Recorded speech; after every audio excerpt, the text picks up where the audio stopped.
A very warm welcome to this video, which is on the nature of the divine. The title I have given is God is Being Itself. Now, let us examine this particular concept from various theologians as well as from current knowledge that we have in cosmology and philosophy. Paul Tillich was one of the most influential Lutheran theologians of the 20th century. He explains the nature of God, and he says the being of God is being itself. The being of God cannot be understood as existence of a being alongside with others or above others. Then we come to a relative comparison. God is beyond comparison. If God is a being, he is subject to the categories of finitude, especially to space and substance. Even if he is called the highest being, in the sense of the most perfect and the most powerful being, this situation is not changed. When applied to God, superlatives become diminutive. They place him on a level with other beings while elevating him above all of them. Many theologians who have used the term the highest being have known this better. They have described the highest as absolute, as that which is on the level qualitatively different from the level of any being, even the highest being.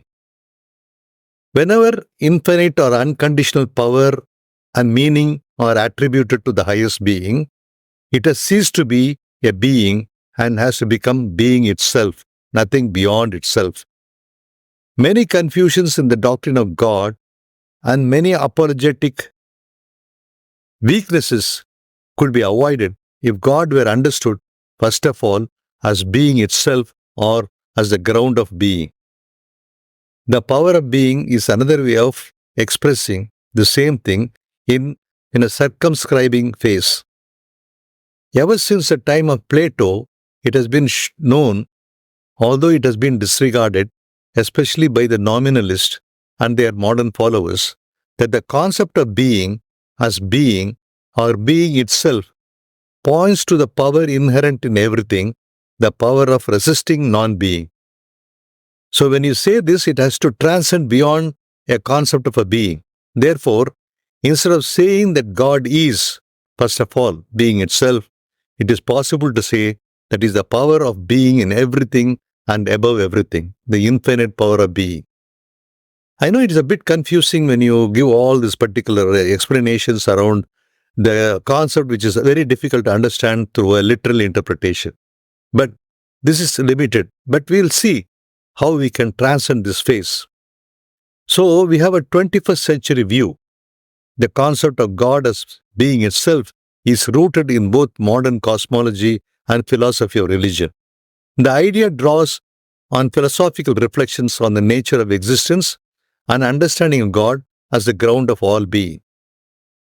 Here is an attempt to explain the concept in the context of modern cosmology and philosophy of religion. Number one, existence as a fundamental aspect and evolving over time. Philosophers exploring the nature of existence consider existence itself as fundamental aspect of reality. This means if it is a fundamental aspect, it has to transcend beyond the singularity of the Big Bang, which now cosmology is almost agreeing that the Big Bang was only a conditional beginning. God as being itself implies that God is not just a being among other beings, but it is existence itself. This perspective suggests that God is the ground of all being, the very essence of existence. Number two, God beyond anthropomorphism. Because so far, right up to the period of Renaissance and beyond, we have been describing God in an anthropomorphic view. The concept of God as being itself seeks to move beyond anthropomorphic description of God. Instead of thinking God as a being with human-like qualities, this perspective emphasizes God as the very act of being. This resonates with a more abstract and transcendent understanding of the divine. Number 3, cosmic interconnectedness. Modern cosmology and quantum physics describes a universe that is intricately interconnected, with various phenomena and entities influencing each other on a cosmic scale. God as being itself can be seen as an underlying unity that hosts this interconnectedness together. It is the source from which everything emanates, and the unifying force that binds the cosmos. And number 4, the modern concept in philosophy of religion and God. The concept of God as being itself aligns with the philosophical stance known as Panentheism.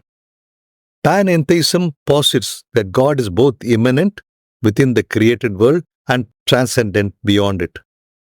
God is not just a separate entity observing the universe from a distance, but is intricately woven and intimately woven into the fabric of existence itself. Number 5, ground of morality and meaning. From philosophical perspective, God as being itself can be seen as the ground of morality and meaning. If God is the very essence of existence, then moral principles and the meaning of life derive from its ultimate reality. This perspective provides a foundation for ethical considerations and a framework for understanding the purpose and significance of human existence. In summary, the concept of God as being itself combines the insights from modern cosmology and philosophy of religion to depict God as a foundational essence of existence. It offers a way to reconcile the transcendent nature of divine with the interconnected and evolving reality described by cosmology. This perspective invites a deeper contemplation on the nature of God and the universe, encouraging a more abstract and all-encompassing understanding of the divine. Well, this is what I wanted to communicate with you. Make a deep reflection on what I have said, and you will understand that the concept of God cannot be understood through a literal interpretation or the framework of our mental maps. It has to transcend this limitation. Thank you for watching and listening, and have a great life.